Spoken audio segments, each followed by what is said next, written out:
Welcome back to this interesting video. If you clicked on it, you probably want to know why Magnus is still the best and why is he better than. And first of all, he's first by ranking. Second of all, he wins event after event, and at some point you think, will he ever stop? And I don't see it happening for the next 10 years unless we have these young guys come and take Magnus's titles, Magnus's wins. Recently, he was playing against one of these young talents, Sina Mavahed. And this game was insane. Some of you might have seen it, some of you might have not. So today I'm gonna show you this interesting, fascinating game. Magnus goes d4. Sina responds with knight f6, c4, g6, and we're going for the main line of kings Indian with e5. Castle, knight c6, pawn goes to d5, knight e7, b4. So, Magnus knows this. And Sina knows this.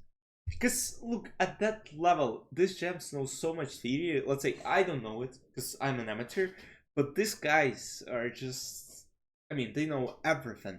And to compete with them on theoretical level is just useless. Knight h5, rook e1, and as you might see, book move, and this is not the book move. Finally, we get something out of theater. a4, h6, but I still think that both players know this position. Rook a3, g5, g3, and now f takes e4. This is something new, and here Magnus plays a very interesting move. So he of course could have simply recaptured knight e4, and this actually would have given him a huge edge, because now the best move according to the computer is, okay, not this, but knight f g6, and you have beautiful knight on e4. You can push c5 here if you really want to and try to shake this d6 pawn. And this position is, according to the computer, is winning. Not winning plus 1.6, but look, on this level, and especially for Magnus, this might be enough to go and win. But he goes knight g5. He wants to retake, and then get his rook. So he saw this idea. Because this is all common. Rook h3 is common. G takes f4, knight f4, rook h3 is common. But guys, this idea is insane. And the thing is, he saw it. He saw it. And I don't think a single top player would find... look, I'm not sure how Gem's brain works. But to me, find this knight g5, you'll see what happens. So let me first show you what happens. She takes f4, takes knight e4, knight g6, queen h5, attacking the knight, and now skittish. Rook h3. And guess what? This is hopeless for black. This is all over. But to see this idea starting from rook a3, g3, knight g5, and then g takes f4 and knight e4, and then you see this rook h3 idea. I'm like, this is not human. This is not even Stockfish. This is not even Lila. This is Magnus Carlsen, the best chess player on the planet.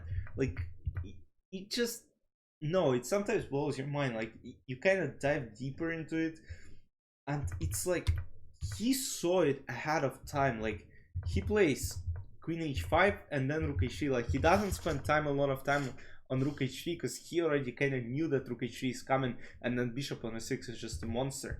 So takes rook f6. Now look, Sina is basically saying, buddy, I want to sacrifice it back. And now knight f6 actually is a terrible move because queen f6, and now if bishop e6, king goes to f8 and escapes rook e7. So Magnus needs to still be careful. He plays bishop e6 first, king f8, and now king h1. Thing is, now if king tries to escape, now knight f6 will be a huge problem, because king f6, you can play rook g1, you can play queen f7, you can play pretty much everything here. Bishop f6, queen f7, checkmate in 1. So king s7 cannot escape. rook e6 is just terrible because queen f7 checkmate is coming, and I can just take a piece. So it's super bad. So Magnus plays king h1. Prophylaxis is one of the ideas in such positions, because black cannot do anything, and Magnus plays white move in h1. Rook g6, rook g1, slight mistake. According to computer, queen h7, queen g8, queen f7 idea would have been a lot stronger and completely winning. Rook g1 takes, queen e8, but queen h4, and it still looks, you know, winning. But the move that Magnus needed to find here is knight g3, and yes, Magnus is still winning, because after f takes g3, h takes g3, let's go queen b1 just to attack. There is queen h5, and now white would have won, but there is also, I mean, there's still a lot of play. Bishop f6, queen h3 now is the only move which holds the advantage for white pieces. After rook d8, the problem is the skin is kind of weak, and it's very hard to get this rook to the game. So it's like black will have to spend a lot of time, while white will try to basically go for their plans and try to checkmate the skin. But in this position, Magnus plays king f1, which is a blunder, and after queen f4, apparently black have a draw. So Magnus goes queen h5.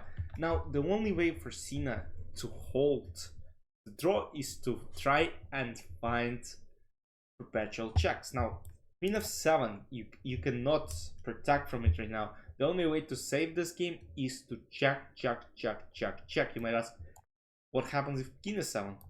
King e7 unfortunately loses due to checkmate on d7 square, so it's not that helpful.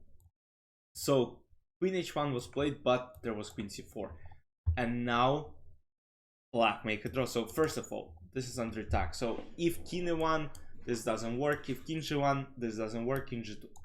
So now the only check is from e4 square, and the point is king g1, queen e1. If we try, let's say, king h3, queen d3, not queen f3 of course, but queen d3 once again. The only check, pretty much there is a series of only checks, and let's say f3, there is queen f1, and now king g4, queen g2, king f5, queen c2, and now for sure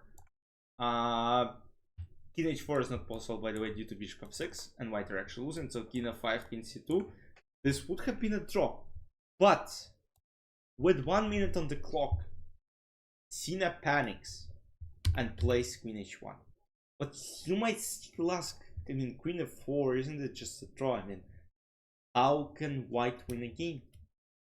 King e2, queen e4, Magnus goes king d2, and it looks like queen d4, and after, let's say, king e2 or king e1, it will be a draw again. Queen e4 check, and king d2 or king f1, queen h1. But there was a small nuance, and this small nuance is bishop e3.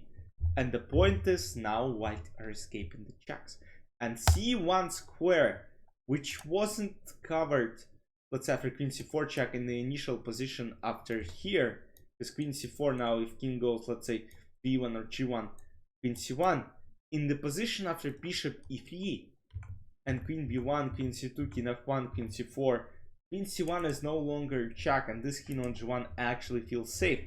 And there is no way to save black's king from being checkmated on the, let's say, next move or next couple of moves, because queen c1, queen f1, you have to give up a queen, give some checks in order to kind of extend the game.